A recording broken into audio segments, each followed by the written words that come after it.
Hey, it's Gina with WTI, and aren't these curtains so gorgeous? We have a really small bedroom, and sometimes prints can be too overwhelming for such a small space, but this one is actually perfect, and I just love how it is the focal point in our bedroom. It really actually makes it seem a little bit more elongated, and it draws your eye, and I just love that. I was looking for a set of blackout curtains that I could use to cover my closet. You wouldn't think that you would need blackout curtains for that, but actually if they're too thin, you can see what's inside the closet, and I really didn't want to be able to see the items in there. These are Bohemian or kind of mid-century modern style from Tyrot. They come in various lengths, which is really nice because then you can mix and match around your home.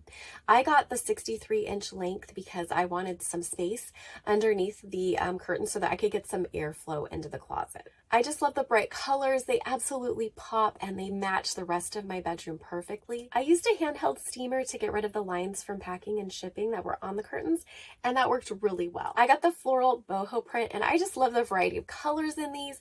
The pinks, the teals, the gold. It just is incredible. I can't say enough how much I love them. I'm just so pleased by how amazing these look in my bedroom and the quality, and that's my point of view.